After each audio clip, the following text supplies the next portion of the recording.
Alrighty. Hi, everyone.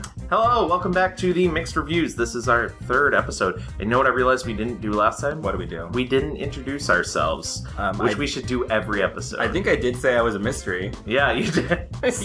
You did very on brand for me. You did say that you were man advice giving. What was that guy's? What the fuck was that guy's name? There was a VH1 show about a relationship advice guy named Mystery who would teach men how to pick up women. Yes, he was like a magician. Yeah, well, I think he just dressed like a magician, which is especially a bad look if you're not going to actually give me magic. Exactly. All you're giving me is a look of a magician. Commit. Yeah. That's all we're asking. He was like, I got magic to get into ladies' pants. So anyways, I am Gavin, one of your co-hosts, and with me is Mystery. No, my name is Louie. Hi. Hi. We're here. We are credentialed. We are professionals. Yes, and, credentialed podcasters, credentialed movie watchers. Absolutely. I could watch a movie all day long. That's how credentialed I am. I mean, I have a friend who is literally running 22 miles a day. And he was like, yeah, that takes me 4 hours. And I was like, well, I watched movies for 4 hours yesterday. So same thing, bro. Exactly.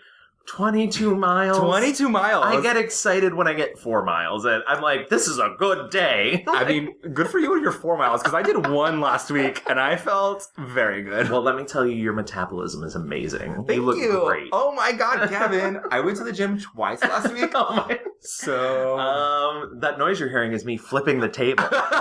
It's like, fuck everything. Yes, I did join the gym. And I feel disgusted.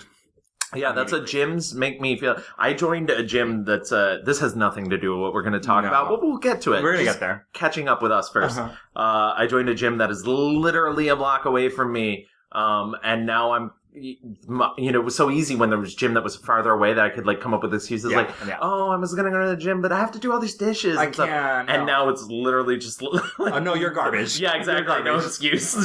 I'm going towards the door and I'm just like, I can't because I'd rather just lay on the couch. I joined the gym at the office, so I am going in the building and I did run into my boss. See, that's why I can't do it. Yeah. We work in the same building. Yeah. We have different bosses. Different bosses, different jobs, same building. Same building, and I will not work out with my boss. I was so I'm in there struggling with my life to activate gym going things, and I see my boss walk through and I was like, no!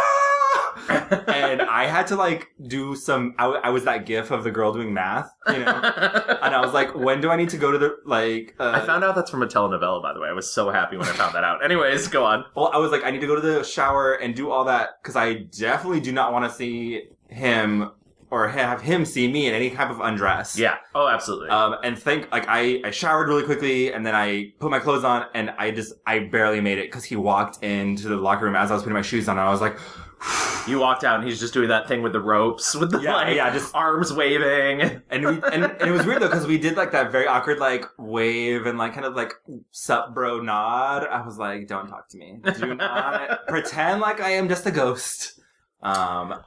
Well, but anyway, pretend like I'm a ghost. You are looking incredibly pale, I will say.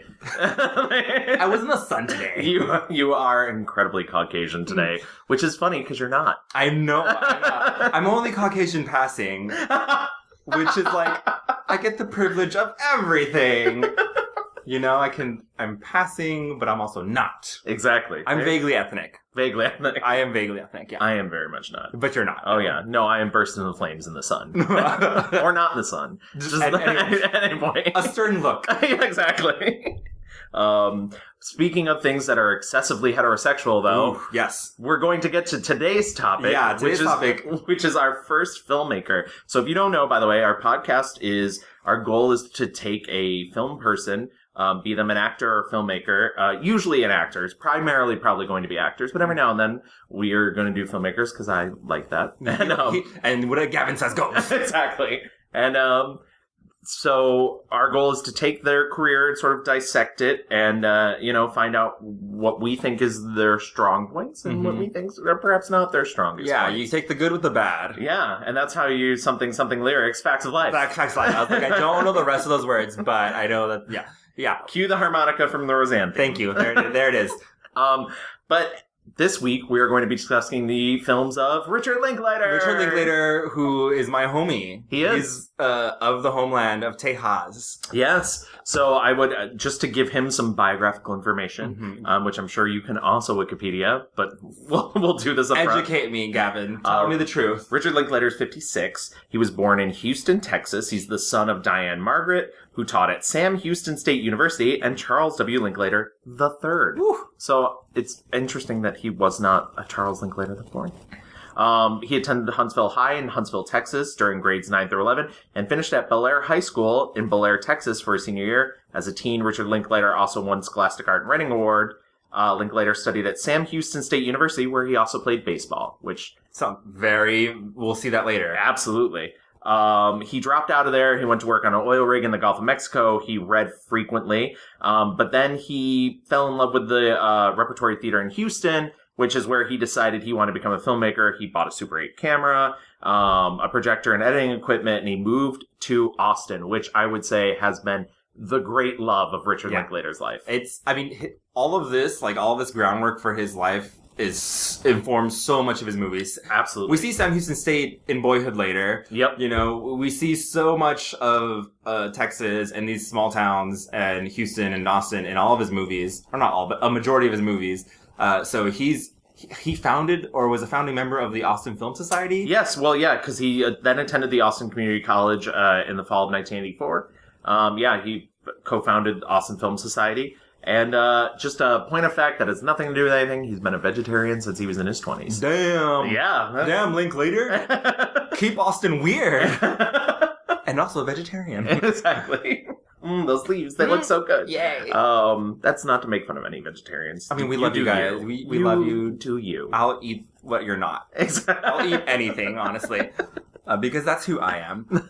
But yes, so that is your background info on Richard Linklater. Yeah, and I think I was talking to my mom today and like a couple friends, and they're like, wait, who's Richard Linklater? What has he done? And I think most people don't know that they've seen probably a lot of his stuff. Right, and he's been pretty prolific. He's been working professionally. I believe his first film, I want to say 87 or 88.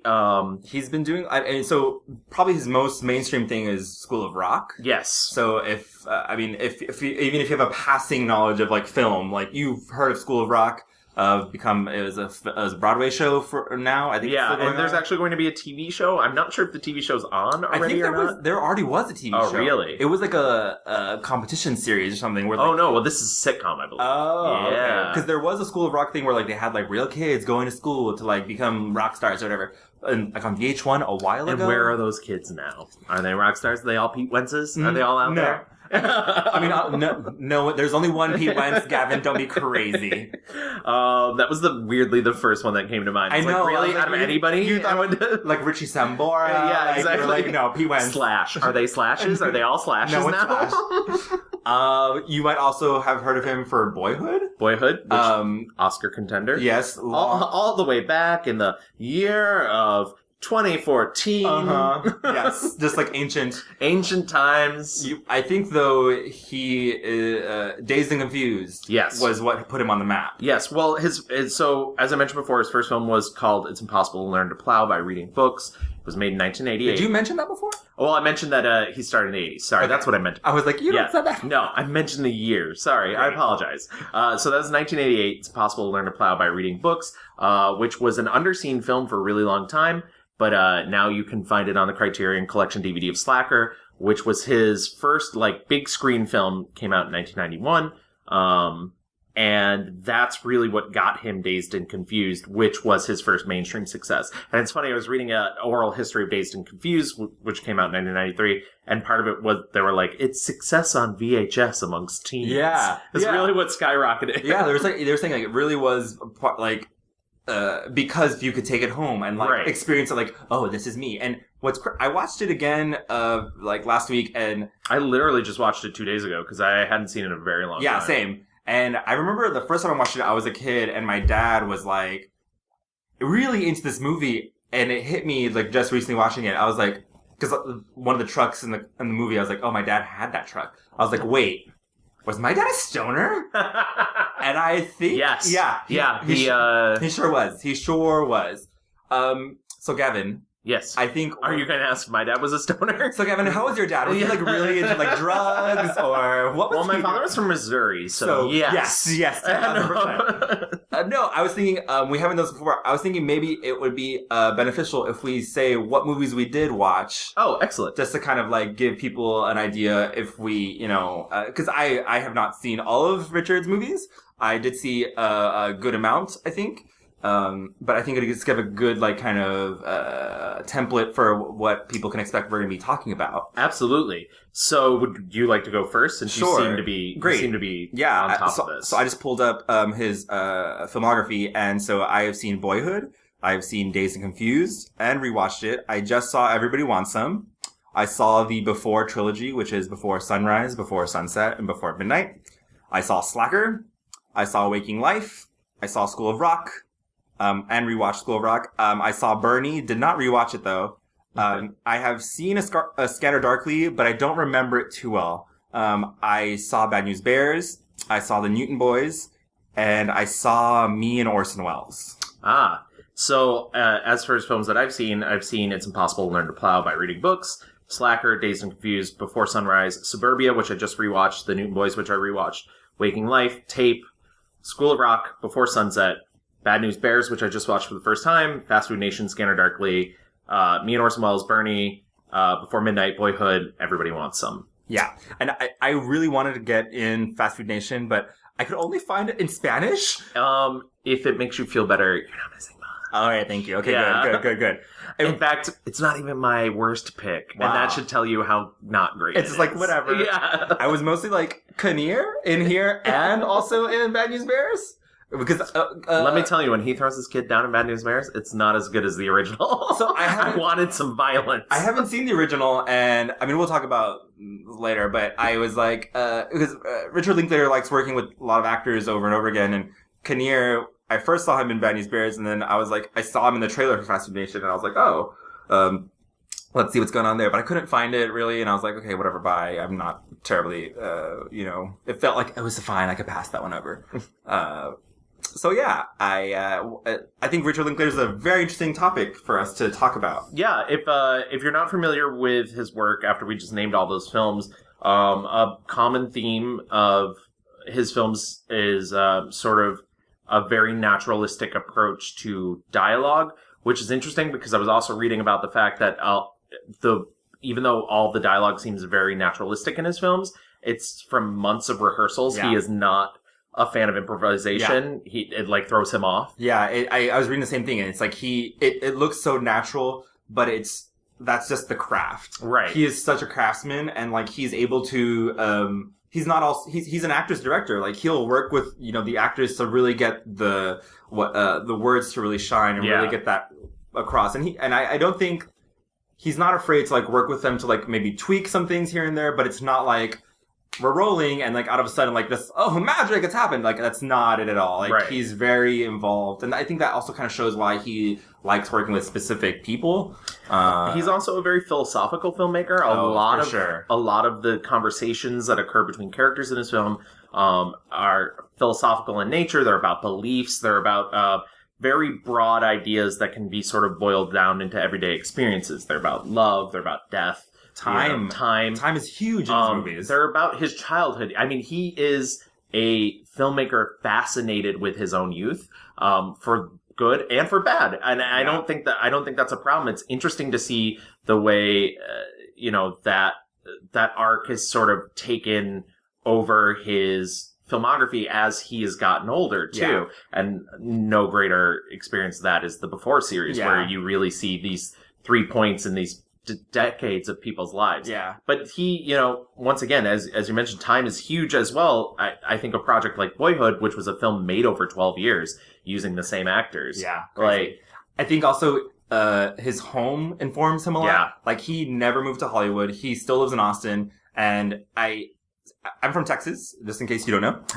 And I watching these movies adds like this extra special layer of like, he adds like these just very random, like, Newton Boys, which is a very Texas story, true story, from Uvalde, and Matthew McConaughey, who's from Uvalde, and all these little things. I was like, oh, these are like podunk, whatever towns, and I can just imagine him being like hometown son, being able to be like, yeah, we're gonna shoot stuff here, and it just feels so authentic. When he's shooting things in Texas about Texas, he has a very firm grasp on what that is. And he does it a couple times with like other places as well that I think are successful, but not nearly as like robust as Newton Boys is a very special case too, because it was his very first big budget Hollywood film. Yeah. Even though, once again, as you said, he never moved there, and he was very dedicated to authenticity. Things looking and feeling exactly like they would have back in the 30s. Is it the 30s? I think it's the 30s. Yeah.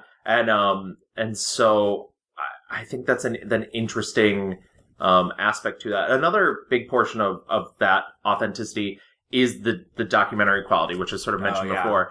And a lot of the times he'll experiment with that mixed format. You see that at the end of the Newton Boys, where you get this whole narrative, but then you get interview clips with the actual Newton Boys, who were, I guess I should explain, they were four brothers who were the most successful bank robbers. Yeah, and train robbers. They weren't as successful at train robbing in the United States. And they pulled the biggest train heist of all time. Absolutely. And they all survived. Yeah. And which is a pretty crazy thing. And they most of them lived into old age. Into their 80s, 90s. One of them made it only to the 60s. Well, I mean, I want to talk about Newton Boys later, but he very much is, and then that's why it's weird, because he has all these very like natural, lingering, documentary kind of style. Right.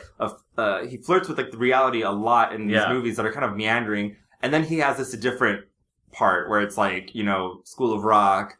Newton Boys kind of like walks the line of both of them. Yeah. But, Bad News Bears. I would say the core of Newton Boys is very much more Hollywood. But yeah.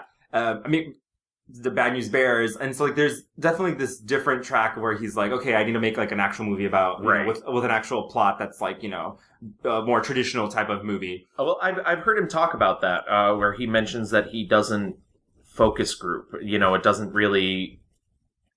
None of that stuff informs him, because he's not interested in films in that way. I have an audience very small in my mind. Everything I do practically is like, I think when Ethan and Julie and I are working together, we're kind of like, oh, but if we hint that you've cheated on it, everyone will hate you.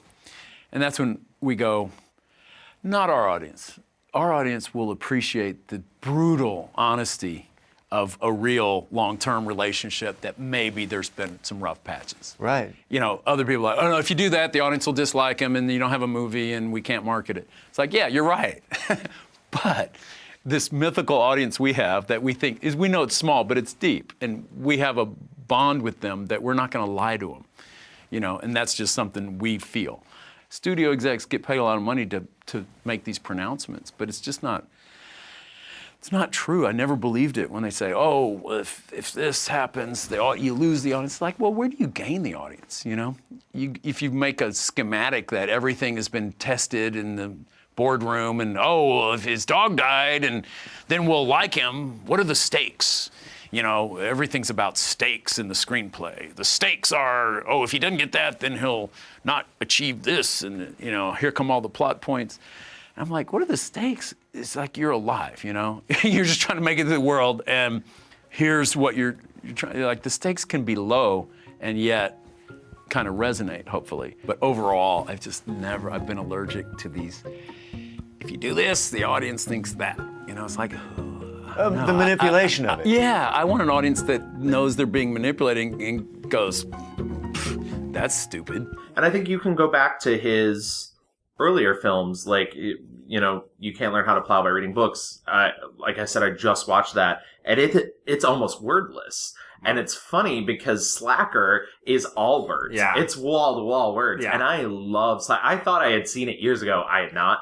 And I loved it. And it's funny because of I think when he's on and when he really taps into the core of like people's ideas and beliefs and the way they talk, he strikes this nerve that is really hard for other filmmakers to get. Yeah. And I found that out because when I watched Slacker, I was instantly like, I know these people. Like, I've had these conversations. We're having conversations right now that could easily fit into that sort of thing. And then, like, I read some reviews from when it came out, and all the reviewers were like, this is like the films of the 60s. This is exactly like it was in the 60s. And it's funny that they saw something 40 years or 30 years before the movie came out in the film that I'm seeing 30 years later. And also, clearly, Richard Linklater was also experiencing those things at the time. So it's the 60-year period where this film could sort of fit in. Oh, that was really represented my 20s. You know, I had, like post-college, post-work, I was hanging out, and suddenly I found myself in a town with just an incredible group of people and energy, and it wasn't about money or getting ahead. It was just about living the life you were supposed. That's what I saw. I'm sure Art it is was life, there, though, kind of. Yeah, and people who were kind of, what's the German word? Lebenskünstler. It's an artist of life. It's like their art is the way they go through the world. They don't necessarily. They're not necessarily creating a product you can buy or sell, but their life is art. And I met so many people I would put in that category. It's weird because Aaron Sorkin wishes his walk and talks. Honestly, it feels, I don't know Richard Linklater, but it feels like, the walk and talk is a very real thing in a lot of his movies that are more kind of meandering. Slacker is very that. Okay, well, it's like I've had a total recalibration of my mind, it's like I've been banging my head against this 19th century type, thought mode construct, human construct. Well, the wall doesn't exist. It's not there, they tell you to look for the light at the end of the tunnel. Well, there is no tunnel. There's no structure. The underlying order is chaos, man. Everything's in one big ball of fluctuating matter, constant state of change, it's like across that great quantum divide is this new consciousness. And, I don't know what that's going to be like, but I know that we're all part of it. It's new physics. You can't look at something without changing it, anything. Man, that's like almost beyond my imagination. Yeah, I'll see if they're learning. Jeez, it's like that butterfly flapping its wings in Galveston, and somewhere down the road a pace it's going to, create a monsoon in China, Sorry I'm late. No. That's all right. Time doesn't exist. The Before series is very that. Waking Life, kind of. Waking Life has that element. Yeah. And I was like, this is Aaron Sorkin, but dialed down. It is not crazy, on Adderall, level. This is that, two tokes in, just really chilling out. The difference between something with Aaron Sorkin and Richard Linklater is, in a Richard Linklater film, you're not going to be afraid that every person's going to think they're the smartest person in the room. Yeah, for sure. And I don't mean that as a negative to Aaron Sorkin, because there's a lot of Aaron Sorkin things I really like. Yeah. But everybody's clearly me, a genius. Yeah. You, a dummy. Yeah, no, here it's incredible because you have all these just random people. It's a gas station dude, someone driving a car, someone fixing whatever. It's a Kennedy conspiracy theorist in a bookshop. Yeah, that's totally random stuff going in and out everywhere, and all I can think is man, Richard Linklater must have so much shit going on in his head, and he's I just want to talk about this. Well, I love the fact that he plays the very first character you meet in the film too. He's the I should have stayed at the bus station guy in Slacker. Yeah. Oh, he's I didn't even know that. The very first guy you see, and it's funny. If you watch the movie, It's Impossible to Learn How to Plow by reading a book. I want you. That's such a complicated name. It's impossible to learn how to plow by reading a book. He's the main character in that, and that, like I said, it's almost wordless, and the conversations don't feel important because they feel like they occur underneath what you're supposed to be watching.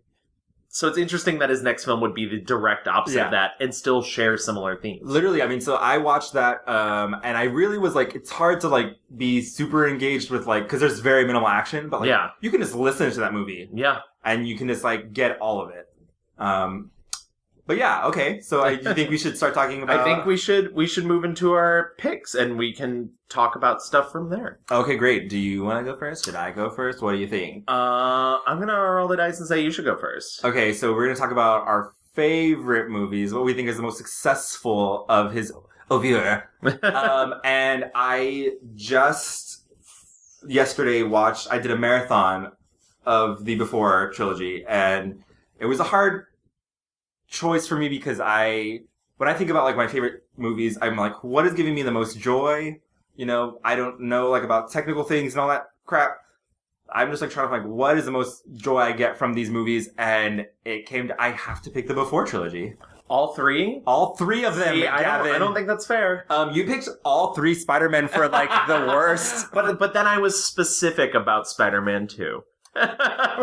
So what I will say is, you know, when you look at Boyhood, which is this long-ass movie that took place over 12 years, and the Before trilogy, which is over a longer time, but there's 3 movies, it's kind of like, it feels in the same lane. Oh, absolutely. But, you know, he decided to like cut them up. And it's one long-ass story. Yeah. You know, I feel, I'm upset that I wasn't able to experience them as individuals, because I knew after I saw the first one, there's another one. And I knew after seeing the second one, there's another one. And so I knew the story was continuing, and I wish I was there in 1994, like watching the first one as fresh, and then being like, man, what the fuck is gonna happen? You know, did they come together at the end or not? And I think all of Richard Linklater's powers of love and romance and this storytelling comes together for this experience. I think I like Boyhood a lot, but I think this, you know, they don't make movies like this. They just don't do that. Like, I was reading a review, it's like Nicholas Sparks' adaptations have ruined the romantic movie. You know, any movie that's about love and romance is just garbage now. But these are just like sexy and romantic and unvulgar and honest. Yeah. Yeah. I mean, holy Jesus. I watched Before Midnight last night, and I was just like kind of sobbing. Yeah. And it felt like I knew these people, and I was like... I saw Before Midnight in a screening room full of critics, and I was weeping. Those are people you do not want to weep around. Uh-huh. I did not give a shit. Yeah, I did not. You're like, this is who I am. This is how I feel. This is my truth. And I cannot believe, just like, you know, I was just so taken by, you know, it's kind of like watching them now, you're transported back to like the early 90s. Yeah. And it's such a small, like, intimate, beautiful little nugget of a movie of like falling in love, and it reminded me a lot of Weekend. Yeah, and that's a good comparison. And I didn't have any expectations. I didn't know much about. I just knew we're telling a story about 2 people who have met and their relationship over 20 years, 18 years. Yeah. There's not. If you don't know the Before trilogy, it's 9 years is passed in between each movie, and it makes them 9 years apart. And in the first movie, Jesse, played by Ethan Hawke, and Celine, played by Julie Delpy. Yes. They meet on a train, and they just kind of spend a beautiful night together in Vienna. And Vienna looks gorgeous, and it contains one of my favorite scenes in any movie, and I talk about this all the time, and I know it's so stupid, it's such a small moment, but they're trying to find someone who speaks English, and they run into some German tourists. About the cow. Yeah, the cow, but I just love the way the interaction begins when they're like, do you speak English? And the first thing the German guy says is like, do you speak German? Yeah. Why do we always have to speak English? Yeah. And it's just like, yes! It's kind of like a fuck you to Americans. Yeah, absolutely. And I love that moment, because you don't see that in movies. Yeah. You don't, like, in American films, like, the Americans are right. And it like, just feels like it's not a long movie. No. But there's so much in there, and it doesn't feel rushed, and it feels like such a beautiful pace, and it's so natural. It's Q&A time. We've known each other a little while now. We're stuck together, so we're going to ask each other a few direct questions. All right? So we ask each other questions. Yeah, and you have to answer 100% honestly. Of course. Okay. All right, first question. Describe for me, yes, I'm going to ask you. Describe for me your first sexual feelings towards a person. My first sexual feelings, oh my god. I know. Jean-Marc Fleury. Jean-Marc Fleury? We were at this summer camp together, and he was a swimmer. Yeah. Yeah, he had bleached out glowing hair and green eyes. And to improve his times, he'd shaved the hair off his legs and arms. It's disgusting. Oh no, he was like this gorgeous dolphin. And my friend Emma had a big crush on him. So one day I was cutting, crossfield back to my room, and he came walking up beside me. And I told him, you should date Emma because she has a big crush on you. And he turned to me and said, well, that's too bad, because I have a big crush on you. So, yeah, it really scared the hell out of me because I thought he was so fine. And then, he officially asked me out on a date, and, I pretended I didn't like him. you know, I was so afraid of, you know, what I might do, you know. Well, so, you know, I went to see him swim a few times at the swim competition, and he was so sexy, really, I mean, really sexy. You know, we kind of wrote these little declarations of love to each other at the end of the summer, and, you know, promised we would keep writing forever and, like, you know, meet again very soon. And Did you? of course not. Well, then I think this is the opportune time to tell you that I happen to be a fantastic swimmer. Really? Yeah. I make note of that. Okay. If I had to pick my favorite of the three, I guess I would pick Before Sunset. That movie is so sexy to me, and for no reason. Like, literally, it's the way Ethan Hawke looks at Julie, right? Yeah. And I was like, man, if someone would look at me the way Ethan Hawke looks at her, man. And I'll counter that with on the same track. So Before Sunset, as you mentioned, takes place 9 years later. This time it's in France. He's moved on. He never went to meet her. Spoiler alert. No, he did. He did. That's right. Oh my God, Gavin, get it right. No, okay? yeah, sorry. He went. So at the end of the first movie, they decide 6 months from now, let's meet here. Yes. And then so we get this movie 9 years later, and he's at this bookshop in France. Yes, because he's written a book about their. He's written a book about this experience, and she shows up to this reading, and the first thing they ask is like, did you show up? Were you there? And spoiler alert, he showed up and she didn't. Yes. And he's now married, has a child, and they're just like kind of revealing like this, what their life is like and what could have been. And that's where I want to counterpoint you on the way he looks at her. I also think there's something incredibly sexy and beautiful in the way she looks at him. And I think the highlight of that film takes place in the back of a car where they're talking about their lives now. And she gives this really impassioned speech about how he's ruined love for her. Yeah. And it's the saddest thing in the world. I don't believe in anything that relates to love. I don't feel things for people anymore. In a way, I put all my romanticism into that one night, and I was never able to feel all this again. Like, somehow this night took things away from me, and I expressed them to you, and you took them with you. It made me feel cold, like if love wasn't for me. I don't believe that. I don't believe that. You know what? Reality and love are almost contradictory for me. It's funny. Every single of my exes, then they're married. Men go out with me, we break up, and then they get married.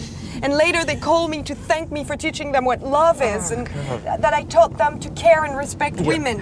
I think I'm one of those guys. You know, I want to kill them. Why didn't they ask me to marry them? I would have said no, but at least they could have asked. But it's my fault. I know it's my fault because I never felt it was the right man. Never. But what does it mean, the right man? The love of your life? The concept is absurd. The idea that we can only be complete with another person is evil, right? Can I talk? You know, I guess I've been heartbroken too many times, and then I recovered. So now, you know, from the start, I make no effort because I know it's not going to work out. I know it's not going to work out. You can't do that. You can't live your life trying to avoid pain at the expense of you know what? engagement. Those are words. I've got to get away from you. Stop the car. I want to get out. No, don't get It's out. being Keep around talking. you, okay? Hey, No, hey. don't touch me. You know, I want to get on a cab. Monsieur, arrêtez-vous. Monsieur. Non, c'est bon, au feu là. No, Juste au don't, feu, au coin. Non, il y keep a un going. métro même. Keep- Je peux prendre le métro. Hey, no, listen, I'm just so happy. Thank you. Just keep going. And then he starts talking about his life and how he feels like it's not. Sometimes he feels like he shouldn't be where he is, and he turns away from her, and she goes to touch him, And he turns back, and she pulls away before he can notice it, and it's the genuinely most heartbreaking moment I've ever seen in a movie. It gives me chills just thinking about it. Like, I love that moment. The level of romance in these movies is so high. Absolutely.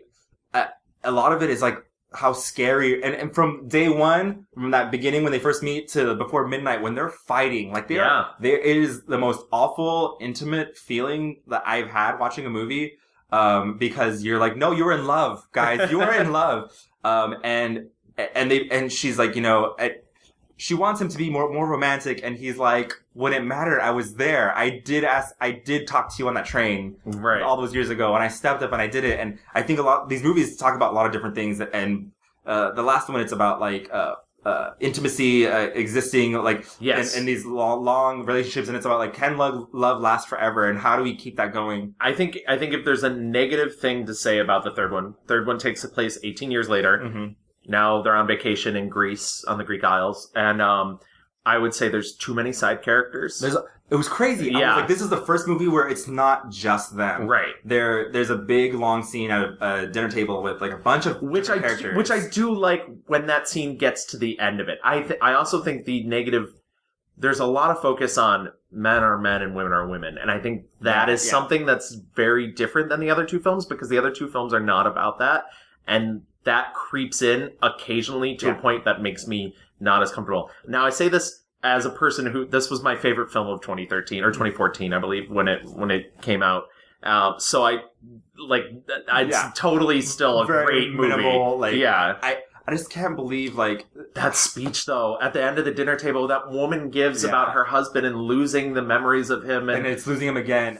What I miss the most about him is the way he used to lie down next to me at night.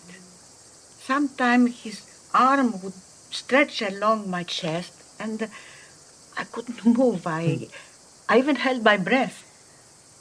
But I felt safe, complete. And I miss the way he was whistling, walking down the street. And every time I do something, I think of what he would say. Oh, it's cold today, wear a scarf.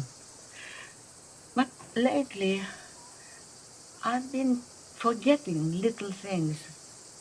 He's sort of fading, and I'm starting to forget him. And it's like losing him again. So sometimes I make myself remember every detail of his face, the exact color of his eyes, his lips, his teeth, the texture of his skin, his hair.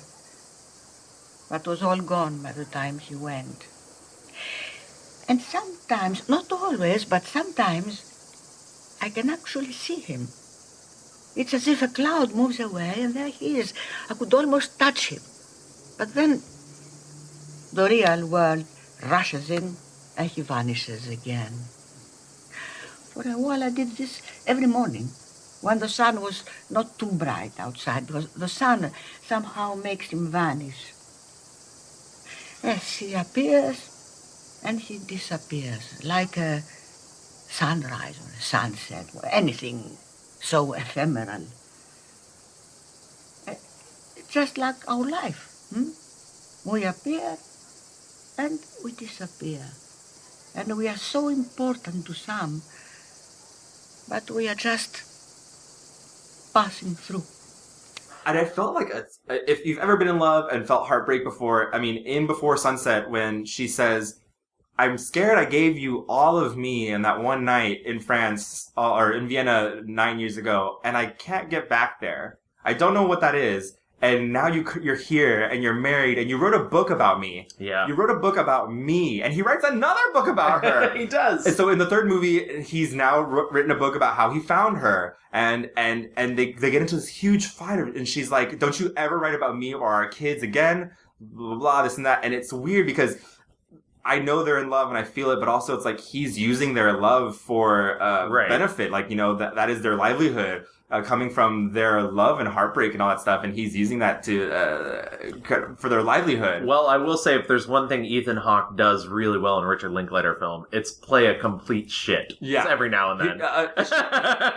Like a well-meaning father figure, you mean? Like, very, like... Oh, absolutely. Or even in Tape, where he plays a person who's so self-obsessed with himself, he destroys everyone around him. I hate when that happens. Yeah. God. I noticed Tape was not on your list of things you had seen. It's so good. Okay. It's so good. I recommend it. But if we were to move over to my favorite film, this is the first time this has happened, and normally I will come with a backup plan, but I had no backup plan. The Before series is also mine, and Before Sunset is the crowning achievement of Richard Linklater's career. The second one. The second one. Not only is it brave and honest and beautifully acted, it all takes place in real time. It is 100% an hour and a half. It takes that length of time for the movie to occur. Yep. It just, the amount of planning, the amount of work he had to do with Ethan Hawke and Julie Delpy to like really dig into their characters. And we mentioned that he's an actor's director, and I don't think there's a better performance either of them has given in their entire career. And she's gone on to make films. Yeah. And Ethan Hawke's gone on to do, Ethan Hawke does everything. Did he not get an Oscar for something? Training Day? Maybe? Training Day, yeah. And I think he's better in the Before series than that movie. I'm not a huge fan of that movie, but anyways. Oh, I've never seen Linklater. It's fine. Someday we'll do Ethan Hawke. Oh my God. But Before Sunset, I think is really where it's at, and that great moment at the end when she talk about it. She sings him a song, and that song murdered me. Yeah, it's beautiful. I mean, that last line when she's singing to Nina Simone. And she says, baby, you're gonna miss that plane. Oh yeah.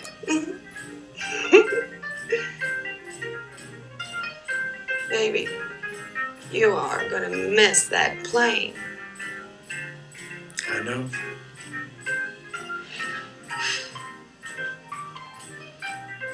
And then he just smiles and says, I know. And that's it. And I would have been fine if that was the end of the series. Yeah. I'm not mad that I like the third one a lot. And I think I read an interview, like, a fourth one is not out of the question. Right. Well, that's the interesting thing.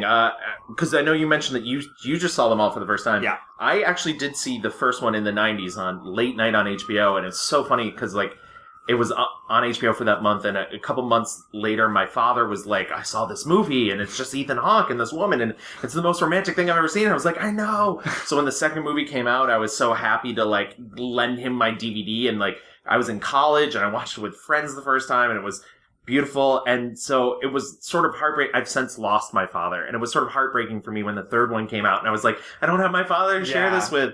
But that's what, like, I don't know. So I'm excited for if there's a fourth one, but I kind of don't need it. It's weird because and I read an interview, he said everyone is harder to make than the previous one because, you know, you're always worried, are you going to fuck up what we've already laid groundwork for? I mean, the first one, Before Sunrise came out, and it's beautiful. I can only imagine, like, how do you come back from that? Like, and it's ballsy. It was the first film he did post Dazed and Confused. Yeah. It is not, like, that was his rocket ship to fame, and he could have done anything at that point, really, and he chose to do this small film in Europe with 2 actors. 2 people talking and not much happening, and love is in the air. That's enough. That's enough. That's how my mind works, you know, and as a filmmaker, it's sort of my own curse, you know, like, even I was in my 20s, and I met this woman in Philadelphia, and we walked the streets all night. You know, it took hours and hours to even kiss, you know, it was like, just our minds were firing, and we were talking, and there was this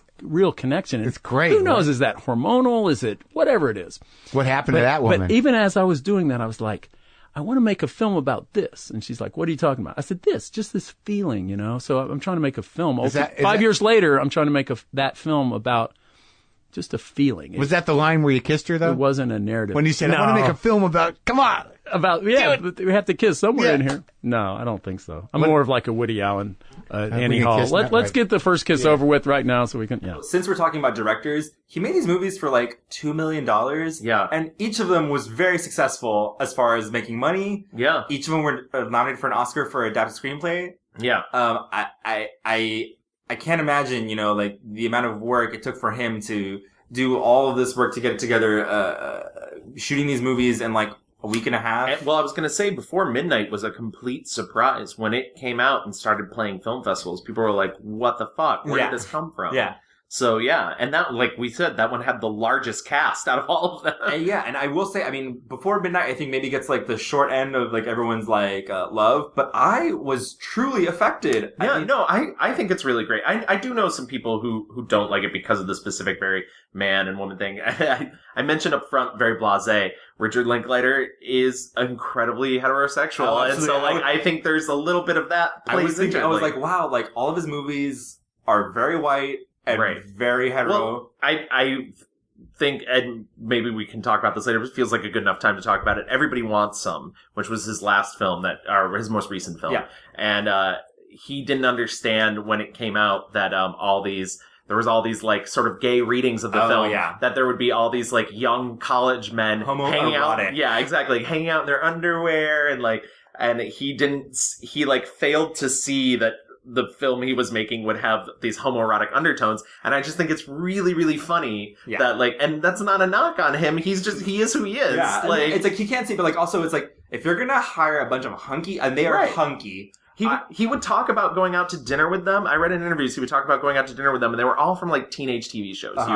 You had, cast of Teen Wolf and the cast of Glee and whatever, and like young women would come up to them and be like, "Oh my god, yeah!" And it was me. It was actually me. Yeah, it was just you. I watched it very recently, and I was like, I really enjoy the movie. It's fine. Great. It's fine. I don't like it as much as Dazed and Confused, and it is a quote unquote spiritual sequel. Yeah. Which clearly he got tired of during the press rounds. Like, enough. He's like, I probably should never have said that because it has nothing to do with Dazed and Confused. Yeah, no. But I like the movie fine. But yeah, I was like, did he not see this guy wearing these thigh shorts, like bulging legs? And I was like, all of them, every single one. The movie is just full of beautiful people. Yeah. Everyone is so attractive. I was like, all right, cool. And then he makes them sing at the end. Yeah. There's like that scene where they're in Barton Springs and Austin just like, ooh, we're swimming with our shirts off. I was like, what is happening? Oh my God. So homoerotic. Yes. But anyways, back to the Before series. Sorry if you didn't. No, I think, do you think now we can talk about maybe others? Yes. Because I will say, I think it's worth noting, if I wasn't going to choose the Before series, what brings me a lot of joy, and this is me cheating again, is both movies he's made with Jack Black. Yeah. I have never seen Jack Black better than he is in Bernie and in School of Rock. Bernie was also in my top 10 films of, 2011? Yeah. Something like that. And I, again, Jack Black using his powers for good. I'm just playing it the way you told me. I know, and you know what? It's perfect. But the thing is, rock is about the passion, man. Where's the joy? You're the lead guitarist, and we are counting on you for some style, brother. So try this out. This is an ancient technique. It's called power stance. That's it, power stance. You own the universe. Now give me an E chord. Just go. But let me hear. Yeah, now raise your goblet of rock. It's a toast to those who rock. Because I don't think of him and I'm like, oh, I love that guy. Like, that's not where I'm at with him in my life. But when I think, School of Rock still holds up, first of all. Yeah, School of Rock is fun. School of Rock is a great combination, too, because also a really tight script by Mike White. Yeah. Who's a genius as well. So I respect Mike White and Linklater for being like, you know what? We don't need a sequel to this. Yeah. And that they've talked about that coming up, bubbling up, like, we should do more of this. And they're like, you know what? We're fine. Like, there's not enough reason to do that. But between that and Bernie, I was just like, whoa, here's someone who can really harness the energy of this manic, obnoxious actor. Yeah. And put it to really great filmmaking. I want to, since we were talking about Bernie, once again, before I move on to my other favorites, Bernie is really fantastic. It's very easy to find. That's another example of him crossing over into documentary as well. There's a lot of real scenes with real people from the real town. What's funny, they're not all real. Yeah. Some of them are actors. Yeah, but it's hard. Fascinating. But it's hard to pick out. Yeah, because the people themselves are characters. They're characters. Carthage is in East Texas, and that's totally different from the rest of Texas, which could be 5 different states actually. You got your West Texas out there with a bunch of flat ranches. Up north, you got them Dallas snobs with their Mercedes. And then you got the Houston, the carcinogenic coast is what I call it, all the way up to Louisiana. And then down south, San Antonio, that's where the Tex meets the Mex, like the food. And then in Central Texas, you got the People's Republic of Austin, with a bunch of hairy-legged women and liberal fruitcakes. Of course, I left out the Panhandle, and a lot of people do. And it's so beautifully done. And on top of that, it's based on a true story. Yep. And the real Bernie actually got out of prison. And lived with him. And lived with Richard Linklater. Yes. Crashed at his place. Yes. For a while because he was very adamant about Bernie getting out of jail. And also, Richard Linklater, that story is based on an article that was written about Bernie. Yes. Skip Hollingsworth, I think, is the writer. Yeah. And so Skip and Linklater are like BFFs, just like living their Texas lives, writing stories about Texas, doing all things Texas, and, decided, like, it's super fascinating. Beyond, like, Matthew McConaughey's in there. Yeah. Shirley MacLaine. Hello. MacLaine. And really brilliant, too. Yeah. A really brilliant turn. Yeah. But I wanted to give a shout out to his 2 play adaptations, which seem sort of, they're both a perfect fit and also don't seem like something he would do. And that would be Tape and Suburbia. Not to be confused with Penelope Spheres' Suburbia, which came out in the 80s. But I was confused, Gavin. Yeah, I know. You looked it. You looked so... you're like, Penelope Spheres of Wayne's World and Wayne's World 2 fame? I'm like, yes. We'll talk about her later. Okay, great. So Suburbia is this play that was... it's Eric Bogosian. Sorry, it took me a brain thing for a moment. But it was written by Eric Bogosian, who's also an actor. And it's this play about people, like this group of punks sort of stuck in their hometown, and they hang out at like a very 7-Eleven type mart, and there's a Indian man who works there who they're very racist against. Great. And it's just this really like interesting small portrait of like people stuck in their own place. And then it's sort of the anti-SLC punk. I think when I went to high school, SLC Punk became this movie for a lot of like teen punks that were like, yeah, punk, when really like the message was like, no, you gotta grow up sometime. Yeah. Whereas like Suburbia sort of lays that out on the table, like, no, you really have to grow up sometime. Yeah. And like you can do what you want with life, but like there's also like responsibilities. Yeah, there's rules you have to play by at certain points. And Parker Posey's in that, and she was also in Dazed and Confused. And then there's Tape, and Tape is a really interesting experiment because it was literally just Linklater in a hotel room with Ethan Hawke and Uma Thurman and Robert Sean Leonard. And it's just those three people. It's those three characters. Uma Thurman doesn't even show up to the last half of the movie. It's an hour and a half. And it was him with a consumer camcorder, not even like a pro film. So it looks like it's all shot on handheld video. Like Tape? Yeah, like Tape. Oh my exactly. God, mind blown. Well, it's actually about a... Okay, enough, fine. Gavin. Yeah, but that movie is really fantastic, and Ethan Hawke gives some really great performance in it. But I think the unsung hero of that film is actually Uma Thurman. Wow. So, Vincent, what are you up to? Me? Yeah? Not much. I couldn't believe you just called me like that out of the blue this morning. Yeah? No, I actually love it when people do that. Really? Yeah, no, it's just that I don't have the courage to do that kind of thing, and it just... Well, I just figured, what the hell, you know? Yeah, but you could have easily not done it. Not done what? Well, not called. Most people don't. That's true. It is true. Like, John. I didn't know you lived out here. And if you had? I'm probably one of those people who don't have the courage. You think? It's hard to say. It is. I mean, it is hard. I mean, half the time it's not even worth it, you know? People change. They end up having nothing to say to each other, even if they were best friends a year before.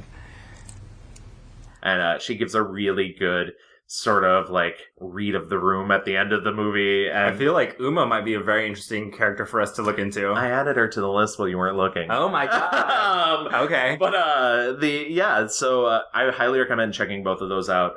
They're both from the 90s. And cool. Yeah. Cool. I have not seen, so I will be excited to kind of like dig in and see more. Like the one thing that really I came out of Suburbia with is like there's all these people in Suburbia who eventually became much bigger stars. Steve Zahn is in it. Nicky Katt, who didn't become the world's biggest star, but he's a really great actor. Parker Posey. But it makes you so sad that Gianni Ribisi's career didn't really go anywhere because he's the main character and he's so good in it. You see his face and you're like, oh, that guy. Yeah. Yeah. He never really blew up. But I suppose we should move on to the bad Not films. great The things. not great. It's really interesting because there was not a lot to choose from, I thought, from... he's pretty solid. I think it comes down... I think there's a couple...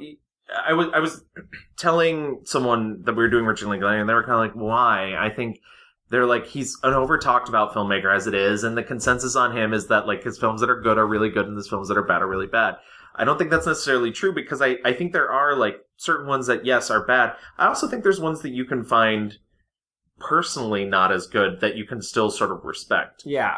So my choice for my least favorite Linklater movie is actually The Newton Boys. Oh, really? Yeah. And only because it's so charming though. I don't know. Like it's weird because I know what he can do when it comes to these true stories. I thought that the movie was just incredibly boring. I for these cast of characters, my favorite part of the movie was the end, watching the actual guys doing those interviews, because the story is about these bank robbers, and they sold the movie as like, these are the nicest bank robbers ever, and they don't want to hurt anybody. But when the movie starts and it gets going, it's like, oh no, Matthew McConaughey's character is kind of a dick. I suppose I could give you 70 cents on the dollar, and I promise never to tell anybody where they came from. 85 would be better. We promise never to rob your little bank. Yeah. Yeah, and he's like selfish as fuck, and he doesn't really care. And so parts of it rank false for me. Juliana Margulies, she's so bad. I don't know what she's doing there. And you know what? I have recently been dipping my toe into The Good Wife for the first time, and let me tell you, she is not the good wife in that movie. She's not the good wife? I know she can act, because I watched The Good Wife now, but like... yeah, and I was like... She's really bad. So it's this... And it's crazy because... so the brothers are McConaughey, Ethan Hawke again, Vincent D'Onofrio, yes, and then the cute one, Skeet Ulrich. Skeet Ulrich, who also known as Jughead's dad on Riverdale. And also he's in Scream. Yeah. I was like, he's maybe the most charming of the bunch. I think. There's that great moment. He has that tete-a-tete with the woman at the hotel where he's like, aren't you a little young to be working reception at a hotel? And she's like, aren't you a little young to be staying in a hotel all by yourself? And he's like, bye. I couldn't find much to really like, and it's crazy though, because then I go off to Wikipedia and I'm looking up the actual what really happened, and I'm like, oh, these guys are very interesting. Yeah. And yet the movie to me just kind of fell really flat. I was like, oh man. And it's crazy because I know Linklater must have been like, this is a Texas thing. And he feels connected to it, but for whatever reason, it feels very, unsuccessful for me. I especially after seeing Bernie, where it's like he can take an interesting story, like, and really give it life and personality. This was just like kind of like a paint by the numbers Hollywood whatever. Yeah, and I was very unimpressed. It's one of those interesting things where the thing that I do like about it is that it gives you that sort of like opposite take on what you would think, because I remember my father telling me about the James Younger gang in Missouri, which is like Jesse James, and in Missouri they're considered heroes, but like north of the Mason-Dixon line, like everybody knows they were murderers. Yes. And so like actual murderers. And so like it's interesting to see, like he took me to the courthouse in his hometown where that has like a tribute to Jesse James in it, and that's like the Law and Order center of the town. Law and Order? Yeah, exactly. Dun, dun. So Mariska Hargitay is there also. Exactly. So I think that to me is the more interesting element, but yeah, it's not completely. It's crazy because like I wish they would have made them more like. I mean, it's great. Like the most interesting thing to me was like, they all got really light sentences for like this $3 million heist back in the 30s, which is huge, you know? And because they were so personable and likable, they got off really light and lived long, illustrious lives. Yeah, I do love that they point that out too, that Ethan Hawke's character got the least sentence because he was so charming in court. So colorful in court, and was able to like, he was like a funny drunk and whatever. And I was like, wow, I didn't get any of that. I wanted more of that. And so I'm more disappointed. I wanted that movie to be better. I do think there's some other bad ones in his filmography, but I also didn't pick one that's like seen overall as bad by most people. I do know certain people who don't like it, but my least favorite Linklater film is Waking Life, actually. Wow. And I think Waking Life is bad for similar reasons to that you just said. Visually very stunning. Waking Life is a film based off a dream that he had, and it's very much like Slacker, where it's continuous conversations, and it's all about philosophy and all about dream life. There's even a moment that you get with Ethan Hawke and Julie Delpy that's sort of like crazy, weird before reunion, but not really not canon because it's a dream. Exactly. And on top of that, it's all rotoscoped over, which is like a hand drawing process where you go in and can draw over the film. And he really pushes that to its limit by like, sometimes it goes off into shapes that like you wouldn't think of. And I really appreciate the sort of interest aesthetic that he put into that. However, I just think that movie is full of shit. And I don't think any of the philosophy is that interesting. I think, it's a common thing where people tell you, you know, what's the most boring thing someone can do to you is tell you about their dreams. Yeah. It's an hour and a half of that, of somebody telling you about their dreams. It almost feels like, you know, guy took a really aggressive hit of weed and was just like, what if we're dreaming right now? Yeah, exactly. Self-destructive man feels completely alienated, utterly alone. He's an outsider to the human community. He thinks to himself, I must be insane. What he fails to realize is that society has, just as he does, a vested interest in considerable losses, in catastrophes. These wars, famines, floods, and quakes meet well-defined needs. Man wants chaos. In fact, he's gotta have it. Depression, strife, riots, murder, all this dread. We're irresistibly drawn to that almost orgiastic state created out of death and destruction. I agree. I just find that movie insufferable. And I think part of it is, I also, you know, I got into film when I was in high school, and I hung out with a lot of people that were into film, and they just thought that movie was the end all be all of cinema. And I was just like, goodness. I was very worried after I finished that. I was like, wait, am I like not appreciating this because it gets like high art or whatever? No, and well, that's how I felt too, because I felt like I had to pretend to like it, and now I'm hanging around with much more sensible people. And now I don't give a fuck. And Exactly. also, this movie's bullshit. Yeah. I just don't think it was like I understand like the art of it, and like the rotoscope is beautiful, and like it's very dreamlike, and so great. He goes on to use that later in A Scanner Darkly. Yep. And let me tell you, there's some really bad Philip K. Dick adaptations out there. This is not one of them. Uh-huh. Scanner Darkly is a really well done film. It just doesn't happen to be one of my favorites. Yeah. But I recommend seeing it. Yeah, this is just... I think that movie, though, succeeds because we have, like, strong characters like Robert Downey Jr., Keanu Reeves, who are just, like, kind of pushing through the rotoscope.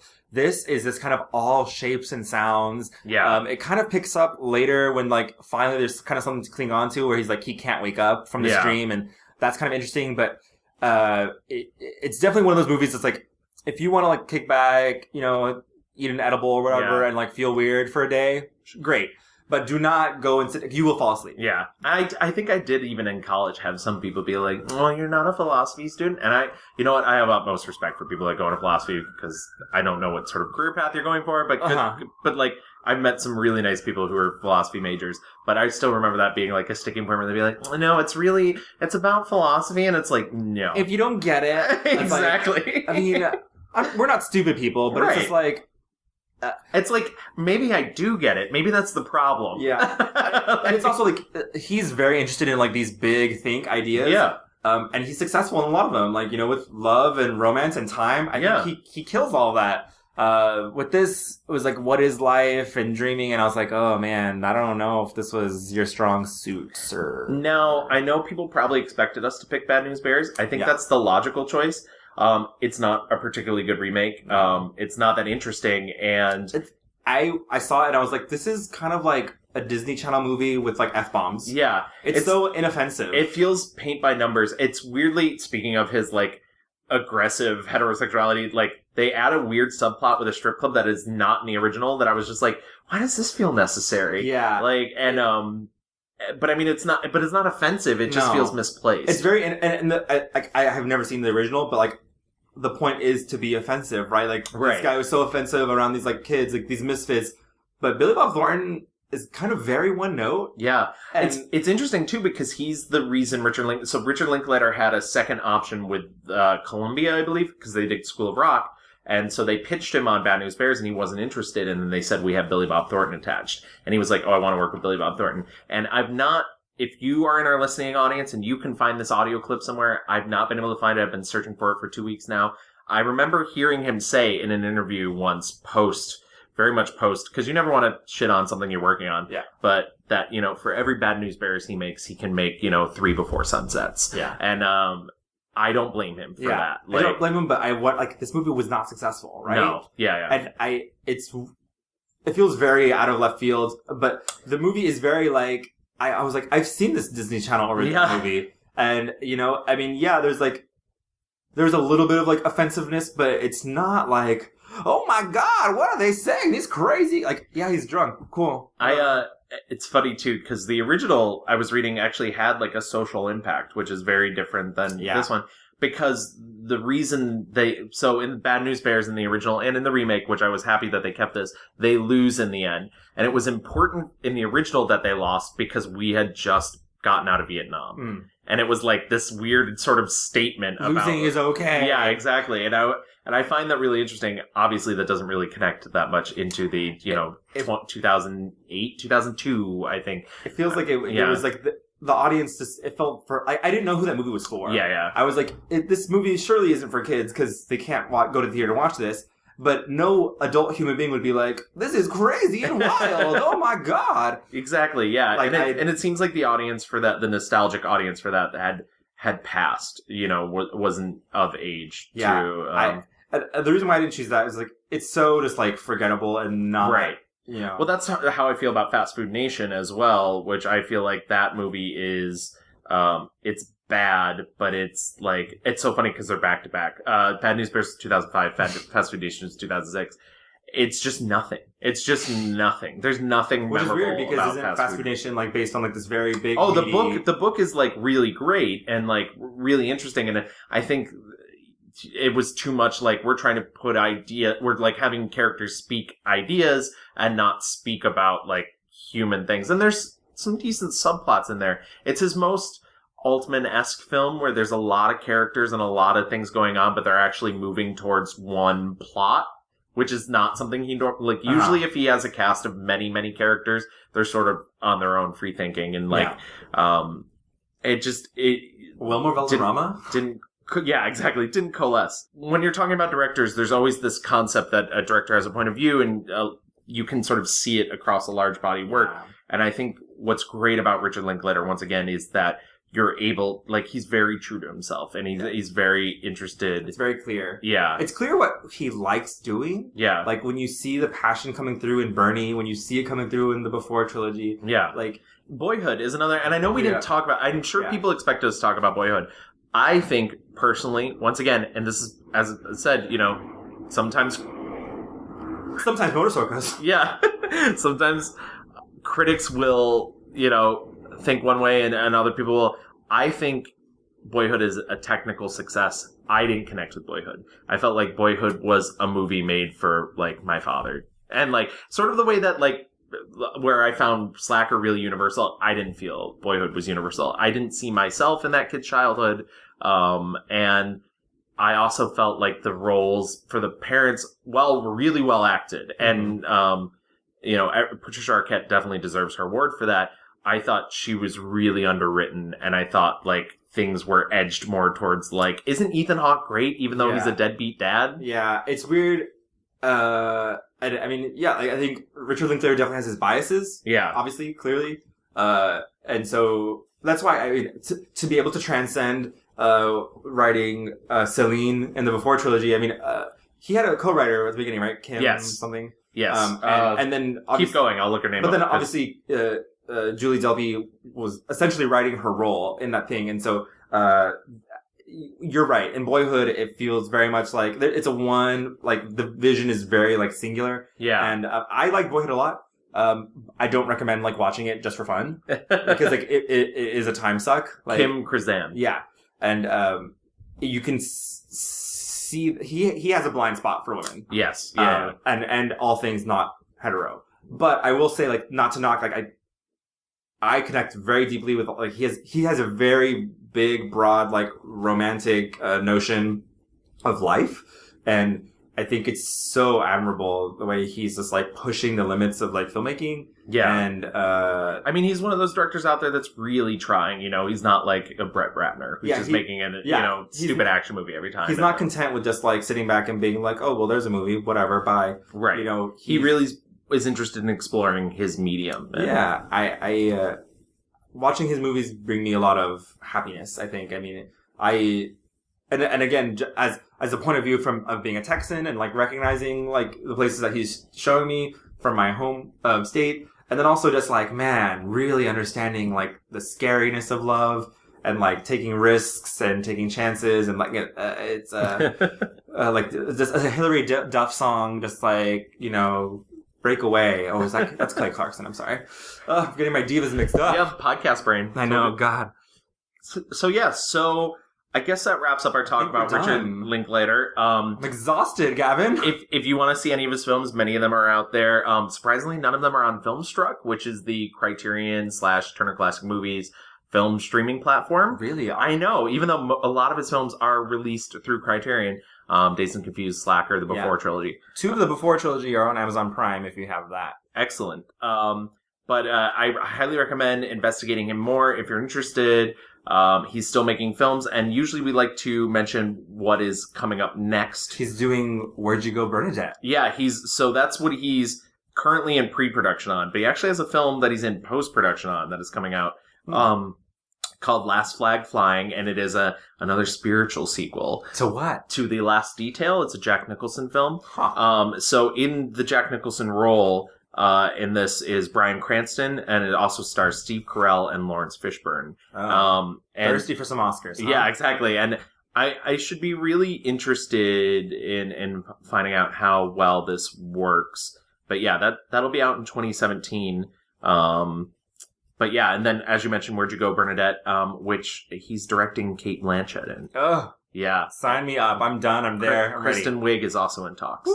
Yeah. I'm ready. So it should be interesting. Once again, it doesn't look like there's, it's men writing it. So yeah, hopefully, you know, maybe we'll get that recapture that, great female feeling that he normally does. He also has a TV series he did for Hulu called Up to Speed. You can check that out on Hulu. Is that out now?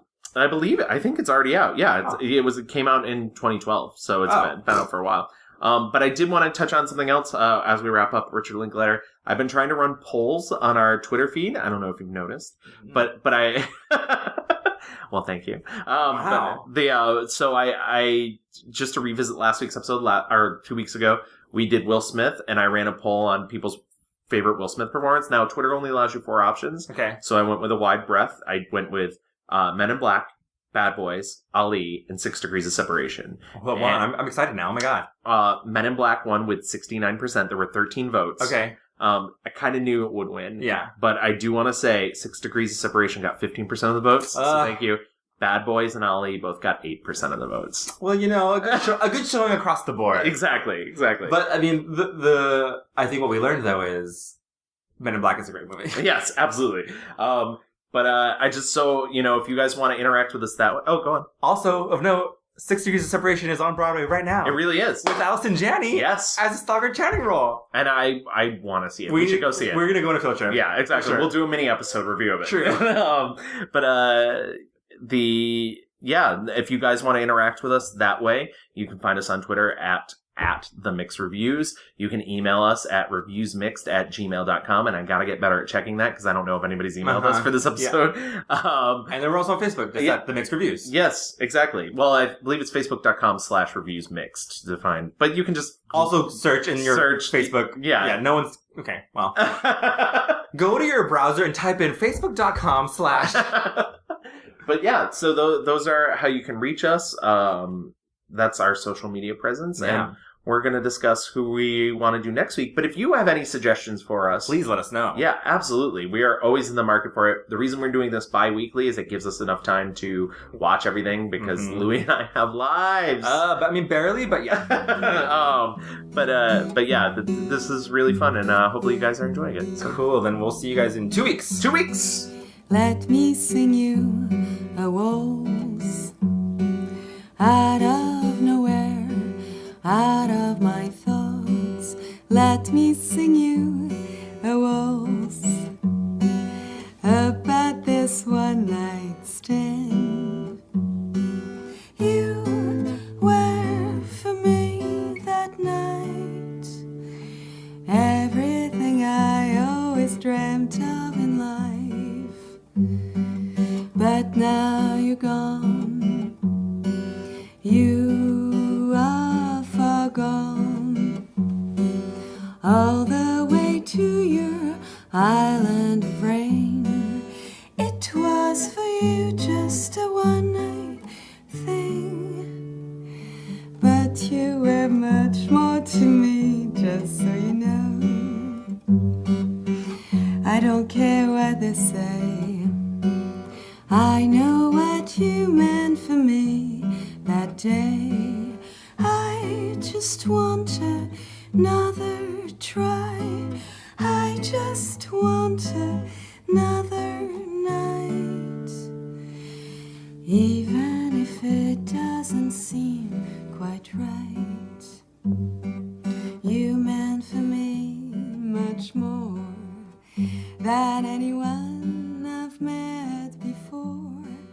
One single night with you, little Jessie, is worth